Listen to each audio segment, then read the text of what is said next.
Alrighty. Hello everybody. This is Kirusho here, and now, before we do start, let's give a brief little review. In the last part, we had a lot of things go on. Deku, him and Kara, they chatted with the 6 other women Deku got pregnant, and they were all trying to figure out how to deal with the situation. I mean, they are all paradoxes. Diana, she's gonna hopefully have a daughter. That's what she thinks. She gave Deku the lasso of truth. And Deku, he also talked to a few other people. You have Raven, who does have her own concerns. I mean, there's also Corey, half Tamaranian, half Kryptonian. Over with Raven, half Kryptonian, 25% her dad, which was a demon, and 25% human, her mother's side. So yeah, there's a lot of concerns. And Deku, he also went to go talk to Alexander Luthor, because he heard about what he had planned. Alexander is trying to recreate the multiverse. There is a very high likely event happening in the future. The multiverse will be destroyed. There's always an ending and there's always a beginning. They stopped the ending. Eventually, it will come. That's what Alexander Luthor does think. His experiments showed him quite a bit, and he got Deku on his side whenever he was able to successfully recreate a small pocket dimension with his experiment. Compared to the universe, it wasn't massive, but it was large enough to contain a small pocket dimension. And that does say quite a bit, especially for how big the DC universe is. I believe it's like 7 or 10 times larger than our universe, which does say something about it. And skipping over real world physics before I do get sidetracked, anyways. Now, with that being said, Deku, him and Kara dived into a blue star, and they're trying to help Alexander power his machines. His machines need energy, and these two, they just so happen to be some pretty good solar batteries. But we also do have Earth 2 Superman. Earth 2 Superman, he currently does sit in his own star. He heard about what these two were doing. Gathering power from the Earth's heroes? Yeah, that would be easy and tricky to do. But then there's also the idea of restarting the world. Restarting the universe. I mean, a second Big Bang. Alexander's trying to recreate the multiverse. But he's still concerned. Lois is aging fast, and so is he. This dimension, it's doing something to their bodies. They've spent months here. It took a while for them to realize it, but they were aging faster. They're Earth 1 counterparts. They're not doing that, but something's wrong. Why isn't the other Kara aging?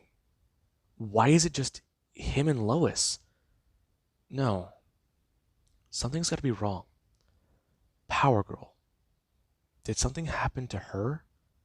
Or, no. It must have been Duville.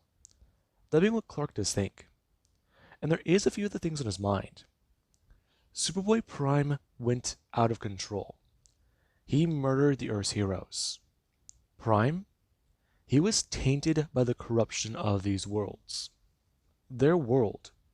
His world was normal. All he had to do was deal with Luthor stealing fucking pies. And here, another Lex Luthor. He builds a suit to try and fight Superman. He tries to do so much crazy shit. And then there's the other Lex Luthors. The one from the previous dimension, Alexander Luthor. And, well, from what he's been seeing, the pattern repeats. Other Luthors are always the same. Crazy. Dictators? No. Power hungry. They're rich. They're influence. They want to be able to save the world, but some of them go about it the wrong way. Some of them don't understand helping Clark would be the best option, but others are too prideful of themselves. And Clark, he hates that. A rich man's pride. It reminds him of Bruce from his Earth. His Bruce is gone. But then there's the Bruce here. That's what he's worried about. And Clark, he does feel his powers. He feels himself tap out, or at least go over the limit. And Clark, he does go to leave the sun, him feeling the way his powers are. Before he does try to think. In other universes, heroes, they are heroes. But here, they're not. Superboy is retiring. Clark wants to step down as Superman. And then there's Duville. Duville is an anomaly here. A mercenary Kryptonian. A Zod. He's definitely surprised about all that. And we do currently have Deku.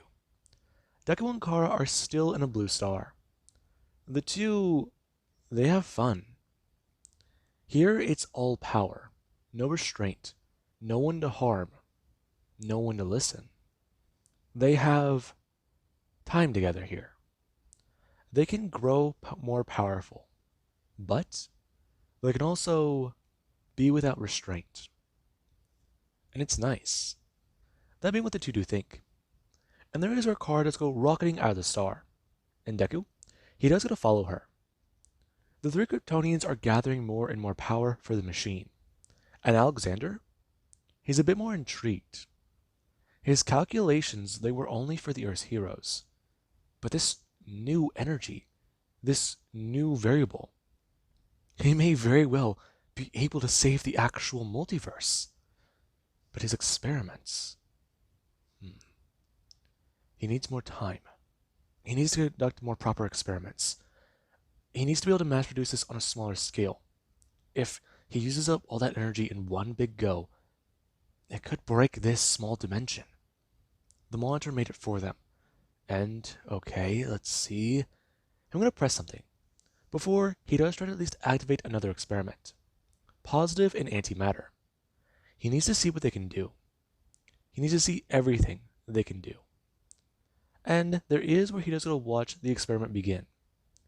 However, we do cut over to Earth, where Voss, she currently is sitting in class, and she's kind of bored. That being what she does think. And we do actually have where she does go to leave. Her going to step outside and look around. A ton of people, they're leaving. Okay, so let's see. Her increasing her perspective, or perception, not perspective, looking around, trying to get a better perspective on everybody. She's trying to make sure that no one's looking at her. Okay, fine. Perfect. That's my chance. We're going to turn and bolt. And Voss, she makes her way fast.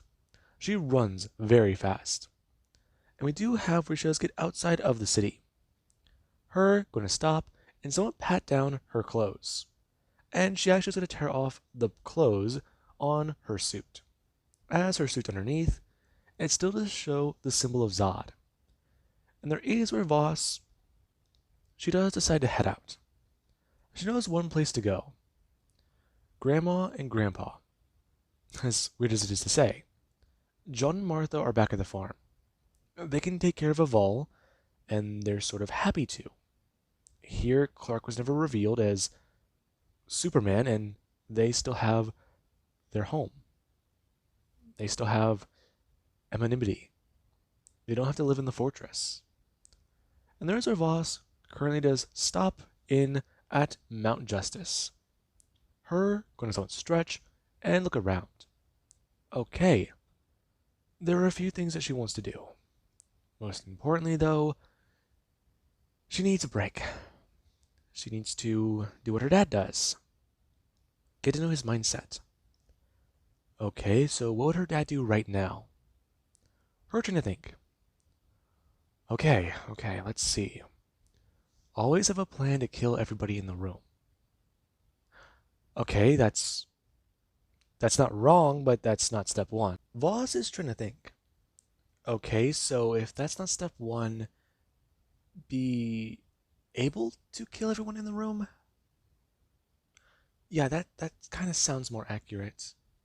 Okay, so step one, step two, okay, in her dad's mindset. What would her dad be doing right now if he had free time? Okay. Whenever he's not working out, he's either relaxing, and when he's not relaxing, he's.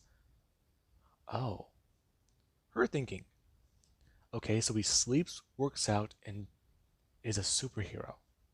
So, okay. After all the crazy shit that's happened, maybe trying to work out would be good. That being on Voss's mind. And there is where she is going to go to the weight room. And whenever she does arrive, she does see quite a lot of things here. There are some people here, some members of the Young Justice team. And she does go look around seeing a few people. It's kind of. Wow. So I'm going to turn and stare at her. As Voss, she's going to step in and turn. 1, 2, 3, 4. Flip. Red lights are on. And a lot of people do going to turn and see her. As the room is just a glow red. And everybody they do going to turn to see the blonde girl. Okay, so why the lights turn red? Someone running over. And they do go to tell her. Then I'm going to flip on the light that she really shouldn't flip that one on. I sort of need it. Really? Wally going to look down towards your chest to see the symbol of Zod. You're Kryptonian? Yes. I'm sorry. I don't think I've ever met you before. Uh, sorry. Still trying to get adjusted to still trying to get readjusted to everything. It's just been crazy for me. You think your life's been crazy? I survived the end of the multiverse. My dad got 6 women pregnant, and guess what happened? I'm stuck taking care of my baby brother whenever I'm not doing school or being a superhero. Oh. Uh, you must be Voss. You've heard of me? Yeah. Me and your dad were friends. You're Wally, aren't you? You're alive? You just said the multiverse almost ended, and you're surprised by a dead guy being alive? To be fair, I've heard stories of you, and all of them usually were he was a good guy, he was this, he was that. And I'm assuming it has something to do with the multiverse and time being all wonky? Half right. Time was all wonky, and I was pulled from the past. I think. Or, no, everything just. I think that's right. I don't know. It's just. It's complicated, really. You're telling me it's complicated. My dad keeps wanting to disappear and go to random places. If he's not in space, he's in another dimension. And didn't he kill a ton of people in that dimension? Oh, yeah, no, he did. You were there? Yeah, your dad's terrifying. And that's coming from someone who actually knows his history. Really? Yeah. Duville's always sort of been hard headed, stubborn, I guess. I mean, looking at him now, you wouldn't really recognize him from whenever I knew him. Could you tell me about it? Now, Wally just don't stand there with Voss in the door. And some people, they go to someone to tell them both. If they'd please get out of the way. Because some people are done with their workouts. And Wally, he does go to watch a few people step out. And we do actually have where Wally, he does still want to stand there. Henley's going to flip back on the light and tell Voss. Yeah, he still had training to do, but maybe after he's done with that. I mean, he's got to go do some squats. Now, Voss is going to turn and watch Wally run off. And Wally, he's still kind of surprised. He heard that they had a daughter named Voss. But the fact that she's almost. How is this possible? Oh god, the multiverse is so fucked right now. That'd be what Wally does think. We do actually have Voss. Voss feels surprised. Yeah, her dad made her work out to the bunker under red lights, but Here it feels different. Her going to start curling some weights as she's trying to think. It feels different since she's on her own. Hmm. On her own. Hmm. That sounds sort of neat.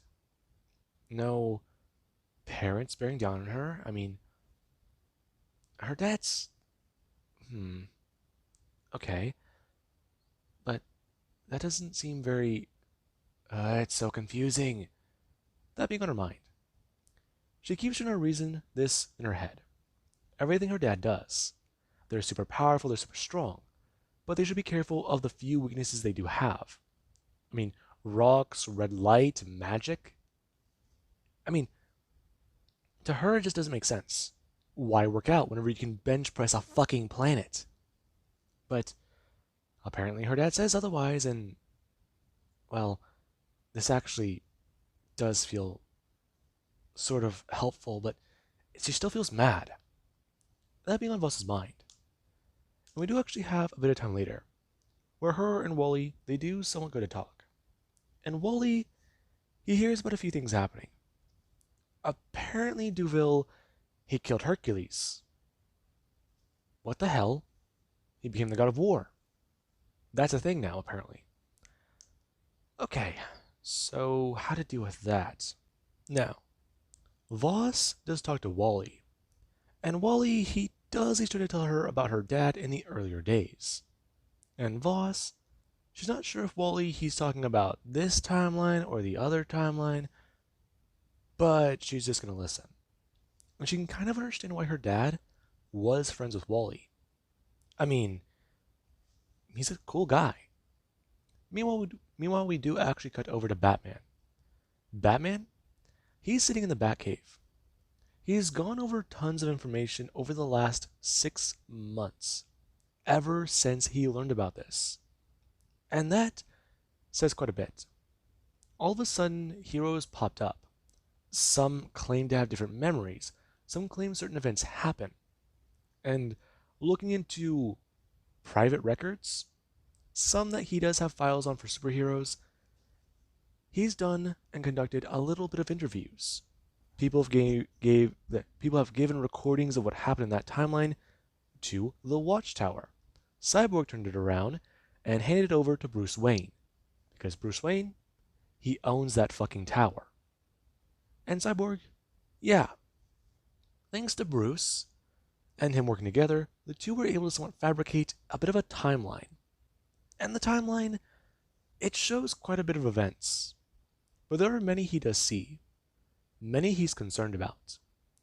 And there's one event on this timeline he hates to look at. One of his sons murdered the other. That happened in that timeline. Clark murdered the Joker after Lois died. He sees a ton of failure. Clark eventually had to be locked up in prison. He chose to deform the regime. But there's also things with Diana. He sees the most extreme events happen, and that's saying quite a bit. He's tried comparing their lives to here. He's wondering if this event will happen here. He can't allow that. If all comes down to it, will he have to break his code to all that death? But Joker. No. Duville's already taken him out of the equation. Joker's gone. That being Batman's current thought. However, he does worry. He doesn't know that Superman's the one who killed the Joker. Because if this Superman is just like the other timeline, the exact same man, that's worrisome. Clark lost his humanity, but then he got it back. And here, from what he can tell, he gained a little more. So Clark, he wants to step away from the cape. And Batman to see that as good. But then there's Duville. Duville's an anomaly. I mean, from what he's looked at, his records, they look almost the same. Everything even he's said. But it can't be right. There's supposed to be differences in the timeline. Things that changed. So what exactly happened here to change for him. That currently being on his mind. And Bruce? He's not sure. But there is currently where somebody does come walking out. And Deku? He does gotta try and tell Bruce. Yeah, he's very sorry about that. Bruce went jumping, and being surprised. He didn't realize that Duville was here. And Deku currently is gonna bring his hand out and onto the chair, trying to tell Bruce. Listen, there's a lot currently happening. And I'm gonna turn and see Deku. Deku, he stands there in armor. Him looking down at his waist and seeing the lasso of truth. Why do you have that? Diana gave it to me. Really? So what are you here for? I'm trying to work. What if I gave you an offer? Joker's already dead. Yeah, by Clark's hands, not mine. That man falling silent, and he's alarmed. Okay, so Clark killed Joker. Clark's changed. Okay, contingency plans for him. No. The plan he has for Clark, that suit, he still has it in storage. But Duville, would it even harm him? Tactical training, skill sets, espionage training, foreign language arts. Okay. His skills are almost on par with his own. He has to play this carefully. Bruce, what if I told you we can save the world? I'm going to turn around in the chair and ask Duville, what is he talking about? As he's going to stand. And Deku just started to talk, telling Bruce, Alexander Luthor. He is an alternate timeline version of Luthor. He told him quite plainly, the multiverse is in peril. The multiverse very well may die. He wants to show Bruce what they're planning. And Bruce just going to stare at Deku's hand. And Deku, he stares back at Bruce Wayne. Bruce going to turn and walk past Deku. And Deku just tries to tell him, what if he tells Bruce what he wants to know? He tells him the whole plan. They're trying to stop the collapse. It's already been happening. Bruce needs to know. Eventually, with enough time and effort, it will be repaired. But the energy cost is going to be extreme. They may have to save every single world to ever exist. But they may have to destroy the stars. And Bruce is kind of confused. I'm going to turn back to Deku, as currently he does get to open a box of lead and pull something out. He's not sure about that. Bruce, we can save everything. When these worlds come into phase, they'll destroy each other. I'm not so sure about that. Really? What makes you say that? With the amount of time the worlds have been together, how do you know that they haven't phased together already? Become one. I don't think it's possible to be undone. What you've said, I've tracked it. I've looked into it. I've been tracking everything. Gravitational flux, frequencies, magnetic poles, all of it. Even personal vibrations. Barry made sure of that. Barry's dead. I know. Wally's still alive. Have you been monitoring him? I haven't. You should. He's like the Flash. He's gonna be a good Flash. I've seen him before. He may not say it, but he likes to say people with a smile. Kind of envious. Clark going to turn. Or, not Clark. Bruce going to turn. And hold it in his hand. He holds it in his closed fist. He doesn't want to have to use it. But he wants to know. I'm beginning to slide it onto his finger. Trying to tell Duville. He's curious. Duville, is he a good person? And Deku is going to turn back to Batman, telling him he's not. And Bruce is going to throw up the ring towards Deku, him holding it out and stepping forwards, trying to tell Duville he's never really wanted to use this, before he does step right up to him. And Deku, he does look at Batman before nothing happens. And Bruce's eyes go wide. No. No, no, no, no, no, no. This should have worked. Deku gonna bring his hand up and grabbing onto Bruce's arm, telling Bruce, is he gonna pull off that kryptonite ring? You know, he did make a deal to get rid of his weaknesses, right? And Bruce is still kind of horrified. He's invulnerable. No, you have to have a weakness. Bruce stepping forwards, shouting. He can't be completely invulnerable. And Deku? He looks back at Bruce Wayne, telling him, they're going to save creation. He has a family to protect. If Bruce doesn't like that, then don't participate. He came here because he was hoping that Brother Eye could be used to try and stop the Earth's heroes. Give them all a message, urgently. He knows Bruce worked on it. And Bruce, he falls quiet. Before we're going to say a code phrase as the back computer does go to activate something. It goes to boot up an older protocol Brother Eye. As Brother Eye does to ask questions, wanting to know as to why his activation has been done. He wants to understand what is happening. And Bruce, he does try to tell Brother Eye about what's going on. However, we do have a few things happening. The Earth's heroes, they are trying to get things done. Trying to make things better. They are trying to save the world. Meanwhile, other heroes, they're trying to save the multiverse. And we do actually have Earth 1 Clark Kent. Clark, he sits there, having dinner with his family. And then, something bad happens. Paul Kent, he feels a tingling in his right arm, and then a numbness. But he should be fine. He should be fine.